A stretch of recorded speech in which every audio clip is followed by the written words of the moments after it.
नमस्कार, स्वागत है आपका एमपी तक पर। मैं हूं रवीश पाल सिंह।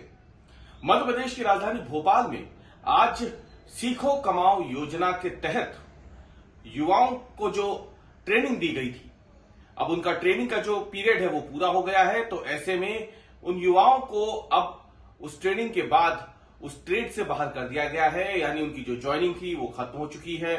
और ऐसे युवाओं ने आज राजधानी भोपाल में आकर के प्रदर्शन किया है।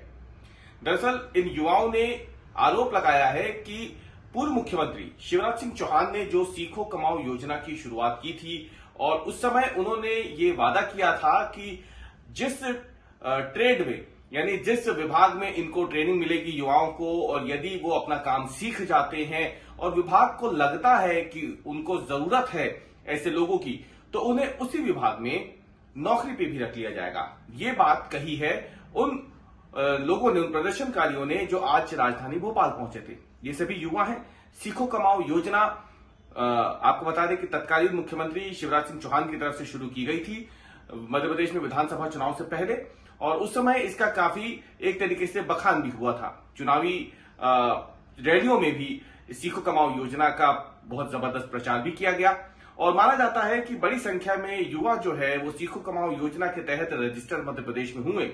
लेकिन अब जैसे ही एक साल पूरा हो रहा है तो ऐसे में उनकी जो ट्रेनिंग थी, ट्रेनिंग के साथ उन्हें जो वेतन दिया जा रहा था, वो स्वाभाविक सी बात है विभाग अब उनको धीरे धीरे उनकी ट्रेनिंग खत्म होने के बाद, ये एक साल पूरा हो जाने के बाद उन्हें विभाग से बाहर करता जा रहा है।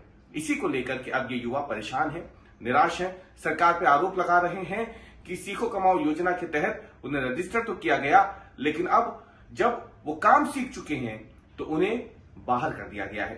क्या कुछ कहना है युवाओं का जो प्रदर्शन करने आज भोपाल पहुंचे थे, जरा सुनिए। हमारी मांग है, माननीय शिवराज सिंह चौहान जी मामा जी ने पिछले एक साल पहले एक योजना लॉन्च की थी, मुख्यमंत्री सीखो कमाओ योजना। इसके तहत सारे विभाग में रोजगार दिए गए, ऊर्जा विभाग में भी रोजगार दिया गया और मामा जी ने हमें आश्वासित किया था कि आप जैसे एक साल में काम सीख जाते हो, ऑन जॉब दी ट्रेनिंग पर रखा गया था हमें, आप रोजगार के अवसर दिए जाएंगे आपको। तो मामा जी ने डायरेक्टली कहा था कि आपको वहीं या कहीं नियमित रोजगार प्रदान किया जाएगा। तो आज वही मांग लेके आए मामा जी के पास हम कि हम अब बेरोजगार हो चुके हैं, मामा जी हमें अब आप रोजगार दीजिए। बाहर बाहर से लोग आए हैं सर, कोई सतना से आया है, कोई रीवा से आया है, कोई शिवपुरी से आया है, इंदौर, उज्जैन, खंडवा, ऑल डिस्ट्रिक्ट से आए सर लड़के। मामा जी से मुलाकात हुई? नहीं, मामा जी नहीं मिल पाए। हमने मामा जी को इससे पहले एक बार और ज्ञापन दिया था, बट मामा जी ने बोले मैं बात करूंगा बोले। इससे पहले हम सीएम जी के हाउस के भी 2 बार चक्कर लगाए, लेकिन परमिशन नहीं मिली मिलने की। हमने पीए सर को ज्ञापन सौंपा कि हमें नियमित रोजगार दिया जाए, हम बेरोजगार हो जाएंगे। आज हम बेरोजगार कंडीशन में सर, इतने लोग जितने भी दिख रहे हैं और बाकी लोग हमारे रेलवे स्टेशन पे, कुछ लोग अलग अलग। तो आपने सुना, ये वो युवा हैं जो प्रदेश के अलग अलग हिस्सों से भोपाल पहुंचे थे। इनका साफ तौर पर कहना है कि इन्होंने पहले तो पूर्व मुख्यमंत्री और वर्तमान में केंद्रीय कृषि मंत्री शिवराज सिंह चौहान से मुलाकात कर चुके हैं और उन्होंने बोला भी था कि वो इनकी समस्याओं की ओर ध्यान देंगे। दूसरी तरफ इनका कहना है कि इन्होंने मुख्यमंत्री डॉक्टर मोहन यादव से मिलने की कोशिश की, लेकिन उनका समय मिल नहीं पाया। लेकिन ये अपना ज्ञापन जो अधिकारी हैं उन्हें दे चुके हैं। कुल मिलाकर देखा जाए तो ये वो युवा हैं जिनकी बात हर बार राजनीतिक दल चुनाव से पहले करते हैं।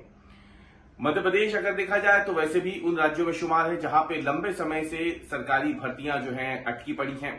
कई विभागों में अलग अलग विभाग है जहां पे लंबे समय से सरकारी भर्तियां नहीं हुई हैं, और कुछ विभाग ऐसे भी है जहां पे सरकारी भर्तियों को लेकर परीक्षा तो हो गई है, लेकिन परीक्षा के बाद ज्वाइनिंग लेटर जो है, यानी जिसके कहते हैं प्रक्रिया जो होती है, परीक्षा हो जाने के बाद रिजल्ट आना, रिजल्ट कई परीक्षाओं के अटके पड़े हैं। तो ऐसे में ना तो वहां पे इंटरव्यू हो रहे हैं रिजल्ट दाखिल जारी होने के बाद, और ना ही वहां पे नियुक्तियां हो पा रही हैं।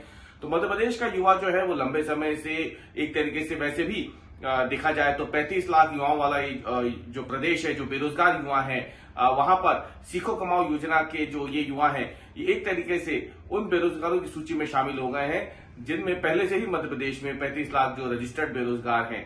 और ऐसे में ये युवा अब मांग कर रहे हैं सरकार से कि मध्य प्रदेश में सीखो कमाओ योजना के तहत इन्हें सीखने के साथ साथ कमाई का एक मौका जरूर दिया गया, लेकिन अब इन्हें विभागों से बाहर किया जा रहा है, जिससे इनके भविष्य के सामने अब संकट खड़ा हो गया है।